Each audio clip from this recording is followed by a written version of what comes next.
Mothers of this world, my beloved sisters, with woe in my heart, I turn to you, but at the same time, I bring you glad tidings. The earth groans beneath the evil deeds wrought by the hand of man. Children are perishing from the foolishness of elders, with only barrenness in their souls. Hello everybody, this is BulgArt, Meet the Creators. Today we welcome Nicholas McArthur. Nicholas McArthur is a visual artist from London. He's now based in Sofia since 2015. Since he finished college, he has exhibited his work in many galleries and festivals all around Europe. His work has been characterized as a cocktail of danger, insanity and kinetic joy. You have studied in an art school. Could you tell us a little bit more about your artistic background? I think my early attempts at making art were always paintings and maybe some kind of happenings as well, but they were mostly paintings and drawings. Is there any moment in your career that has been especially remarkable for you? I was doing a performance once with a friend of mine, and I'd forgotten my costume on the train, and I arrived just completely confused and angry and stressed, and nothing seemed like it was going well. And then we started the performance and something really incredible sort of happened. It just took off and the audience seemed to be kind of pulled in. You consider yourself a visual artist and you do many different kind of creations. Makeup and costume design, performances, drawings. If you had to choose one of them, which one would you choose? Well, if it's okay, I'll answer this question in a very not a straightforward way. I guess that when it comes to kind of labeling what you do, it's very messy. You know, you've got certain baggage with everything. So if you make paintings or drawings, then there's a whole sort of set of ideas around that. Same with costumes, same with performances. And I guess I like to be kind of a bit of a nomad, or to sort of switch things around so that I don't get too entrenched in the sort of ideas surrounding that. Drawing comes very naturally to me. So drawing is a good way for me to sort of trick myself into being creative. In your biography, you say that your work is an attempt to celebrate the ideas, beliefs and sensations that are ignored by the common logic of the present. Could you explain this idea a little bit more? I'll try. I think we're in this strange time when the world around us is changing, and it has been changing for the last 200 years or more than that. But it's changing in a way that's very dramatic, and the consequences of that are unknown. I guess all I'm trying to do in my work is to represent that. From your work, it's clear that you're especially concerned about modern society. A good example is your last exhibition, Ghost in the Rain, that you had here in Sofia. When did you start reflecting these issues in your art?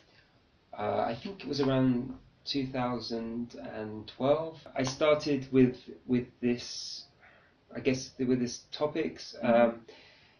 I made a few performances. I made one sort of installation piece which was called The Last Man Alive. I went to the countryside, to this very rural place, and I stayed in a tent for about a week, and I made recordings on a dictaphone, and mostly I was just sort of naked, running around, trying to trick myself into thinking I was the only person left. Right. So it was imagining this sort of post-apocalyptic world, but from a kind of emotional perspective of somebody who found themselves there. I made some other installations, another performance, and I found with these landscapes, with this kind of the materiality of trash, as maybe a way of understanding myself, of maybe more than addressing issues. How does a productive day in your life look like? I guess for me, when things are very fluid, that they're working. Maybe if the ideas that I have that are sort of floating around come together, and I find some strange connections between things that I enjoy, along with like just really basic things like eating properly and just maybe finding things that then get turned into something else. And I guess also not feeling that what you're doing is completely useless, and not feeling that you're sort of outside yourself looking at and saying like, what the hell are you doing with your life? Normally you would think productive is like getting things done, which is true. I mean, that's easy to do when you just technically have to do stuff. But the harder thing is for it to make it work well, I think. Why Sofia? Actually, I came the first time in 1991. I came here skiing with my parents, and then skip forward to I think 2011. I met my girlfriend, and I think probably that's one of the first things I said to her. Oh, I've been to Bulgaria. We came here on a sort of disastrous holiday that ended up being quite nice by the end. Okay.